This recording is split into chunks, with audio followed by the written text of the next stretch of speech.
você chama Ele de amigo. Deus é um Deus que está olhando para você e dizendo: eu preciso de ti e você precisa de mim. Anda comigo, viva comigo, que a minha presença estará sobre a tua vida. Jesus e João Batista, quando pregavam a sua mensagem, eles diziam o seguinte texto: arrependei-vos, porque é chegado o reino de Deus, o reino dos céus. Igreja é diferente de reino, mas não tem como você ser reino e não ser igreja. Oi, caramante, oi, plaça. Quando aceita o Senhor, você faz parte do reino e automaticamente da igreja. Só que você vai entender mais para frente que existe dois tipos de igreja. Você faz parte do reino e faz parte da igreja. Quando o Senhor tirou o povo de Israel do Egito, Deus estava como Deus teocrático, ou a teocracia. Deus, gracia, governo de Deus. Deus governava o povo.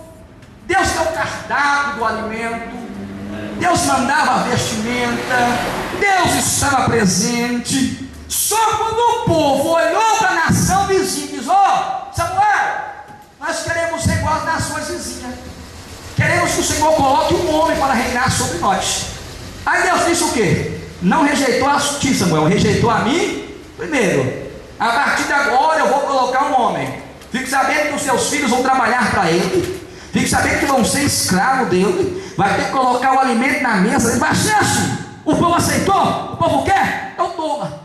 A partir daquele momento a teocracia termina e começa a monarquia. Homem reinando sobre a nação de Israel. Quando Jesus e João Batista vem pregando, dizendo: olha, arrependei-vos, porque é chegado o reino. Ele está dizendo: eu vou restabelecer a minha teocracia de volta. Eu vou reinar sobre a igreja. Eu serei o rei deles. Eu estarei no meio deles. Eu vou dar de volta aquilo que Israel não quis no deserto. A minha presença será real como rei dos reis, senhor dos senhores. A minha presença estará no meio de nós. O governo teocrático foi entregue novamente. Por isso Cristo está no governo. Por isso Cristo está no controle. Por isso que a Bíblia diz que Ele é Rei dos reis e Senhor dos senhores. Porque quando Ele abre a boca profetizando e dizendo: olha, o reino dos céus, no reino dos céus, o reino dos arrependei-vos, porque é chegado. Eu estou presente. Ele dizendo: o reino do céu é chegado no meio de vós, meu irmão. Antes de ser igreja, nós somos reino. Quando aceitamos a Cristo, o reino de Cristo começa a reinar dentro de nós. Porém tem muito crente que continua sendo igreja, mas já perdeu o reino faz tempo, e só tem um jeito de voltar para o reino: arrependei-vos, voltai-vos, faça a conversão, meu irmão. Dá setinha para a direita ou para a esquerda e volte, porque se voltar o reino de Deus, volta a habitar dentro de você, volta a habitar dentro da tua casa, volta a habitar no teu serviço, volta a habitar na tua família. Arrependei-vos, porque é chegado o reino dos céus. A igreja do presente, ela é militante e triunfante. Por que militante e triunfante? Militante fala de militar, exército, guerra, batalha. A igreja do presente é militante. Ela tem que guerrear, tem que batalhar. E é quem que ela tem que guerrear? Contra quem? Contra irmãos Jonas? Não, de forma alguma. Efésios, capítulo 6. Alguém leia para mim, por favor? Verso 10 a 17. Alguém se coloca em pé e leia com voz de trombeta, sem medo. Militante, porque há uma guerra. Então se reúne como igreja, tem uma guerra sendo travada. Isso é bíblico.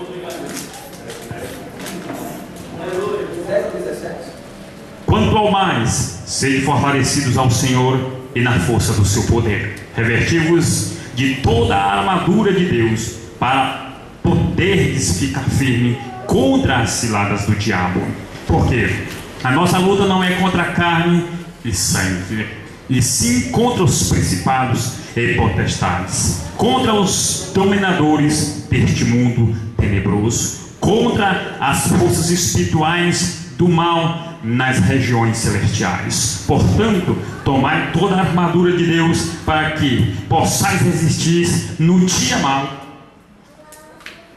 e depois de terdes vencido tudo, permanecer inabalável. Estais, pois, firmes, cingido-vos com a verdade, vestido-vos da couraça da justiça, calçai os pés com a preparação do evangelho da paz, embraçando sempre o escudo da fé, com o qual podereis apagar todos os dardos inflamados do maligno. Tomai também o capacete da salvação e a espada do Espírito, que é a palavra de Deus. Então há uma luta constante, há uma batalha, há uma guerra espiritual sendo travada nesta hora, e a igreja de Cristo militante precisa batalhar, precisa fazer a parte dela. Deixa eu te fazer uma pergunta: para que a igreja se reúne? Para vender revista Avon? Para falar o que aconteceu no mês passado? A igreja se reúne com o propósito de glorificar o nome do Eterno. Quando ela glorifica que a batalha está sendo travada, mas Deus está pelejando por ela. Nós temos que ter em mente que há uma ordem no mundo espiritual, irmão. Isso é muito sério. Há uma ordem. Os anjos respeitam uma ordem. Quando Daniel orou e Miguel veio trazer a resposta, ele passou ou não? Quantos dias? E só passou por quê? Miguel foi lá. Senão não tinha passado, porque ele não é anjo de guerra, é mensageiro. Há uma ordem eclesiástica no céu. Os anjos respeitam as suas ordens, até mesmo as ordens dos anjos caídos.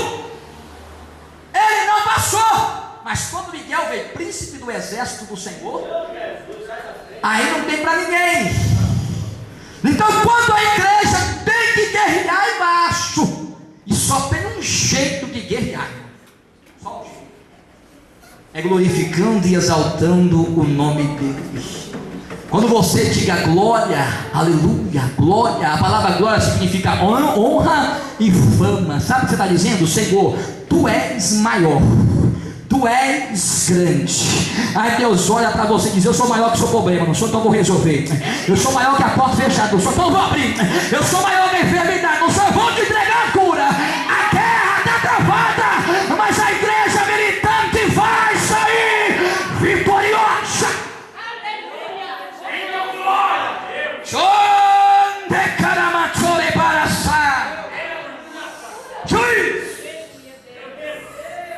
Enquanto ela está na terra, ela é militante, e quando ela chegar no céu, ela é triunfante.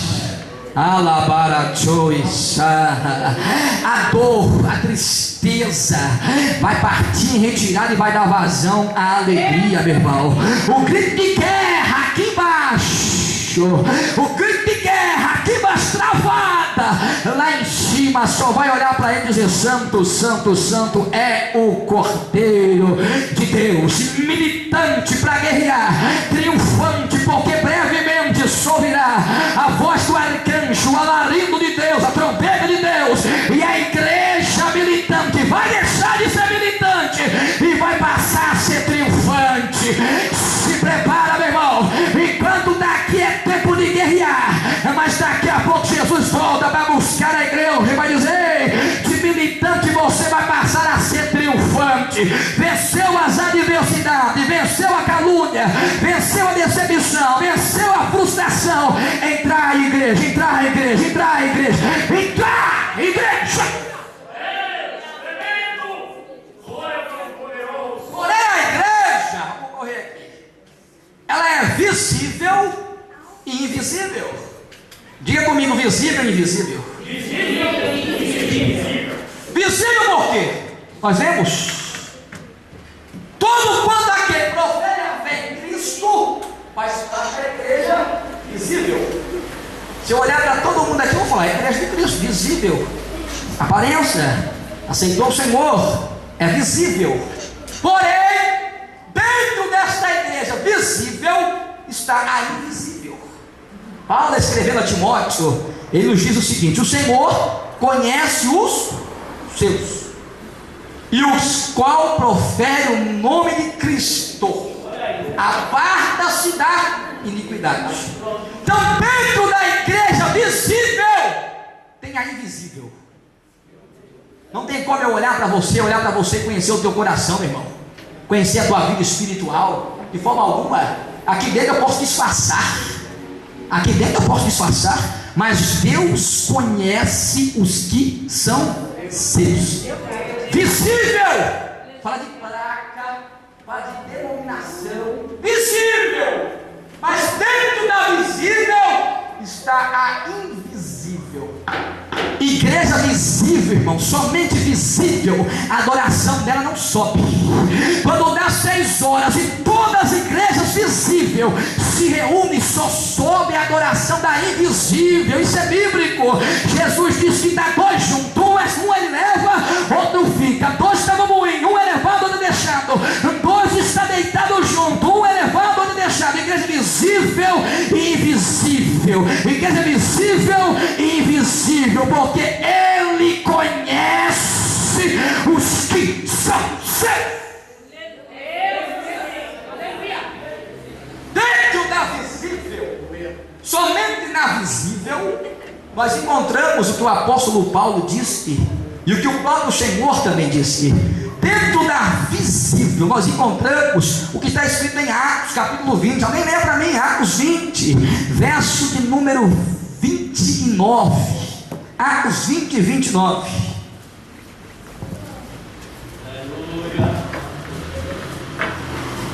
Eu sei que depois da minha partida. Eu quem? Eu, Paulo, né? Eu sei que depois da minha partida, entre vós penetrarão lobos. Então a igreja visível tem o quê? Lobos. Não, escutei, tem o quê? Lobos. Continua. Vorazes, ferozes, que não perdoarão o rebanho. Lê o próximo versículo, por favor. E que dentre vós mesmos se levantarão homens falando coisas pervertidas para arrastar os discípulos atrás deles. Então o próprio apóstolo Paulo, não é eu que estou dizendo, meus irmãos, não é Paulo, como diz Lisboa, é Paulo. Quando eu morrer, eu partir para o Senhor, vai entrar no meio de vós lobos. Então dentro da igreja visível, não se assuste não, tem lobo. Você não sabia, fique sabendo, tem lobo, é bíblico. E para piorar, além de lobo, tem o quê? Homens perversos. Que vão tentar levar os discípulos após si. Vão tentar desviar os discípulos do centro, desviar os discípulos do alvo, desviar os discípulos do objetivo. Dentro da igreja que é somente visível, tem aqueles que têm cheiro de ovelha, muitas das vezes, roupa de ovelha, mas por dentro é lobo. Mas o Senhor conhece os que são seus.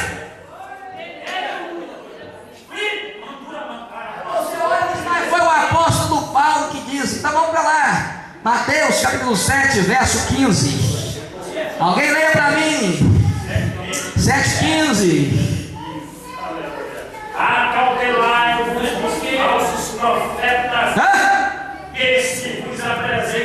disfarçados em ovelhas, mas por dentro são lobos devoradores. Tem lobo, falso profeta, homem perverso, tudo isso tem dentro da igreja visível. Só que o crente que é somente visível, que faz parte somente da igreja visível, a visão dele é limitada, é míope. Alabacara manchou e recebe. Ele é igual porco, só anda olhando para baixo, não tem articulação no pescoço. Mas crente que faz parte da visível e da invisível, a visão dele é para cima, irmão. Ele não olha se tem lobo, ele sabe que tem, mas não olha. Ele sabe que tem homem perverso, mas não olha, porque o foco dele é Cristo. E Cristo nunca foi lobo, nunca foi perverso, mas em todo o tempo ele foi santo.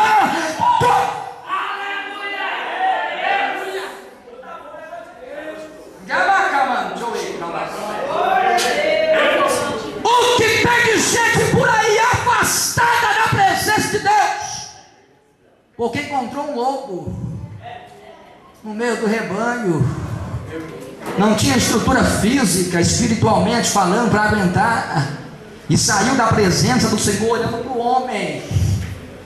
Enquanto você estiver olhando para o homem, você não vai muito longe não. Enquanto você estiver olhando somente para a igreja visível, você não vai conseguir não.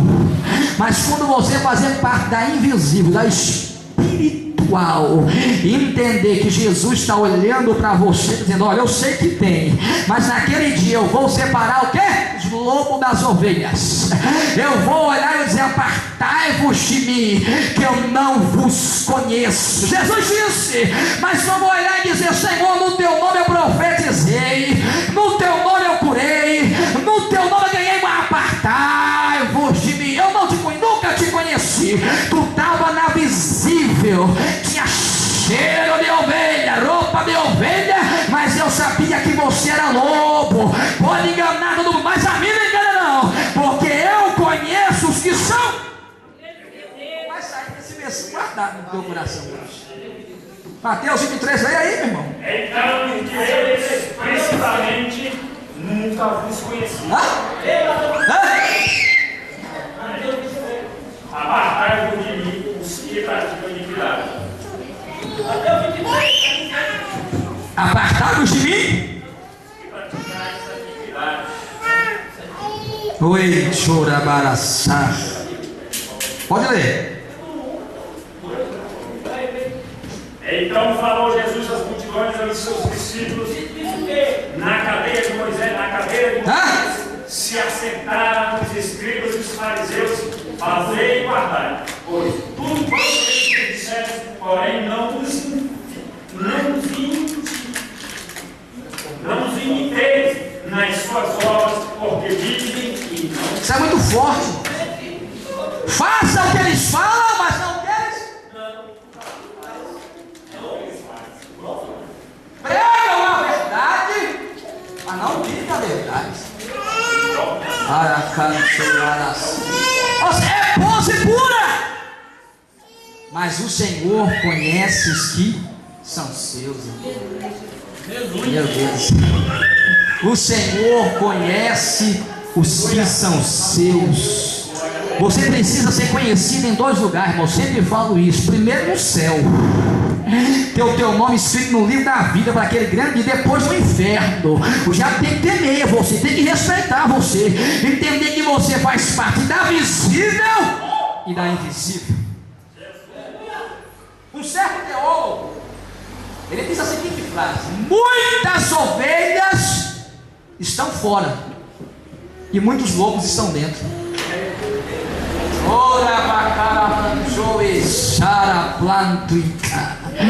Eu lhe digo algo da parte de Deus nesta noite, guarde bem no teu coração, para depois você falar que ninguém te avisou. Paulo disse que chega a época em nossa vida, nós temos que sair do leite, né, irmão Jonas, e comer algo mais forte. Guarde o que eu vou lhe dizer, não se espante, coloca a tua fé em Cristo, porque o próprio Jesus disse que no meio de nós tem muitos.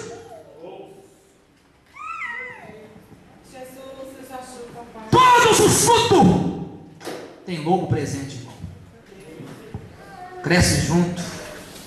Caramando e derramando e plaça. Mas o Senhor conhece os que são seus. Vamos continuar. E como é conhecida a igreja visível e invisível? Como ela é conhecida? Primeiro, família. 1 Timóteo 5. Os irmãos me ajudam aí, por favor. 1 Timóteo 5, verso 1 e verso 2. Ao outro já acha aí, vamos na sequência. O primeiro, depois o outro acha Efésios, capítulo 5, versículo 31 ao verso 33.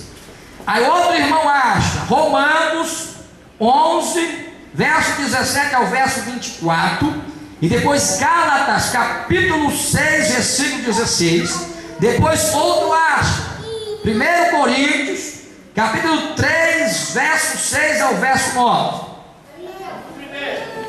Como a igreja é conhecida? Família. 1 Timóteo 5, verso 1 e verso 2.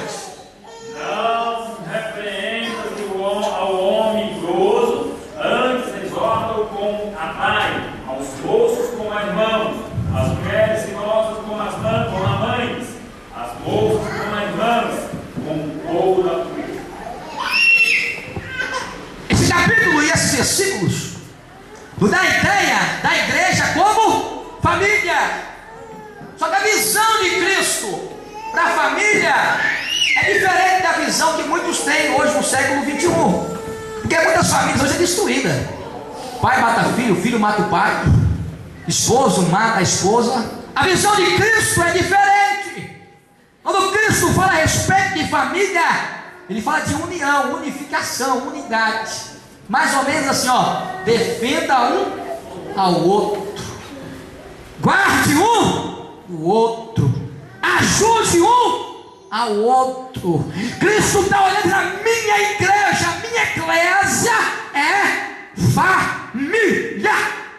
Eu não posso estar feliz se você está triste.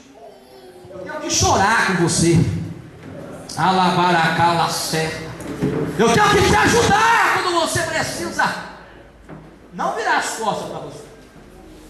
Se você faz parte da visível e da invisível, esse é o conceito. Igreja é família. Respeite um ao outro, ajude um ao outro, console um ao outro, porque vocês são uma família. Tu és uma família de Cristo. A igreja é conhecida pelo Senhor como família.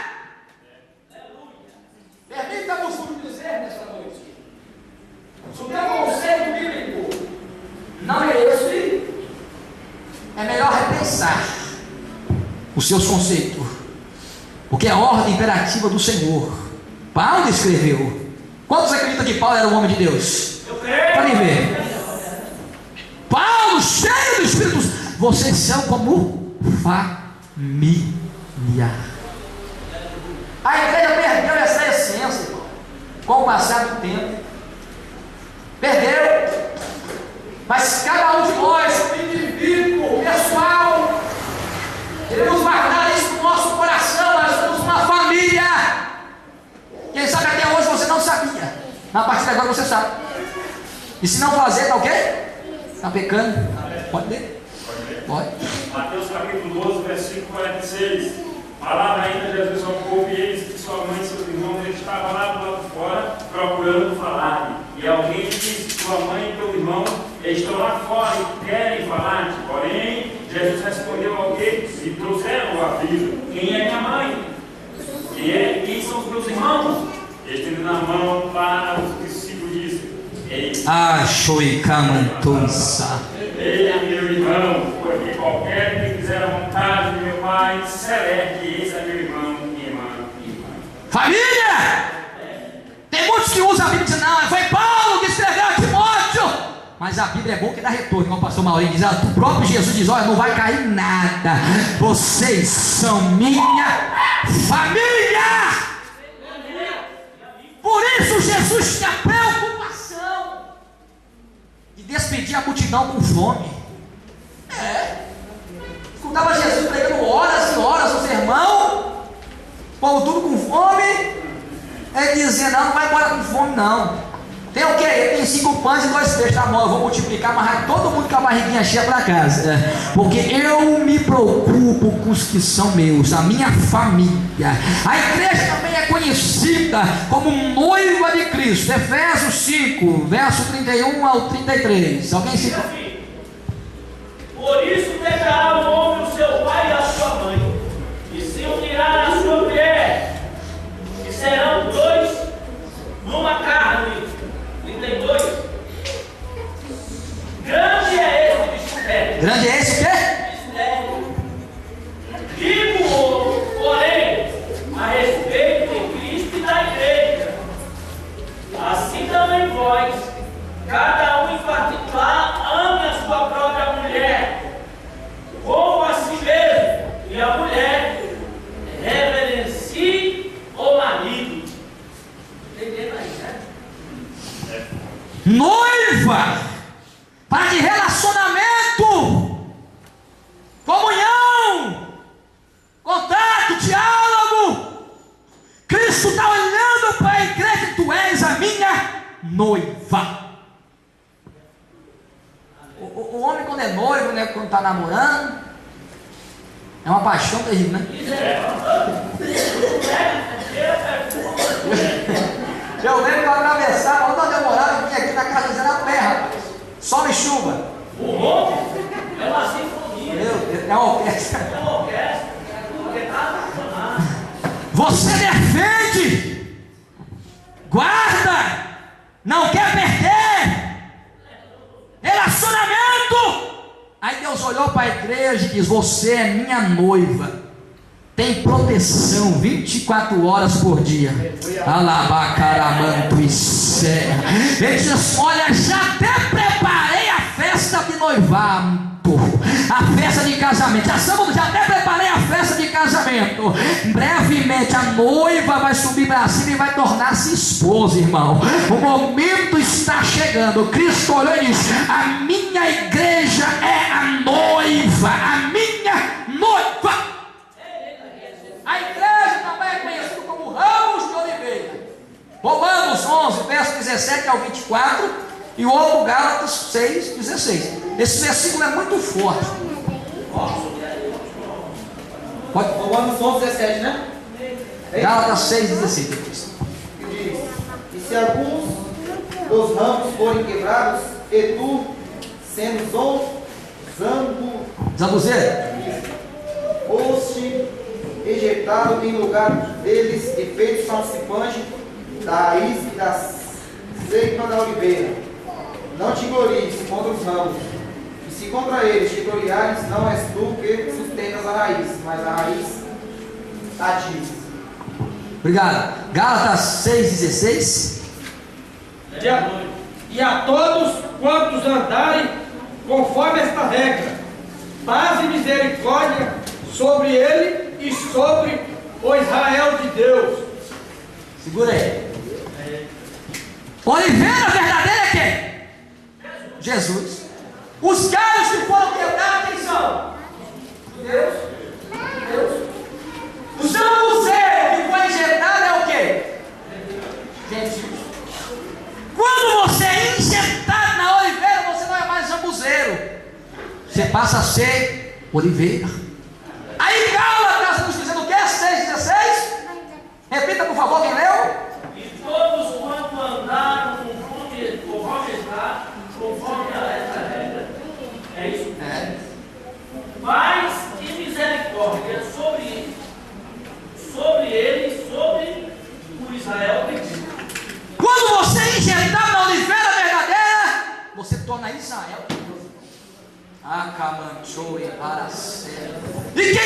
sustenta a oliveira? É o jambuzeiro?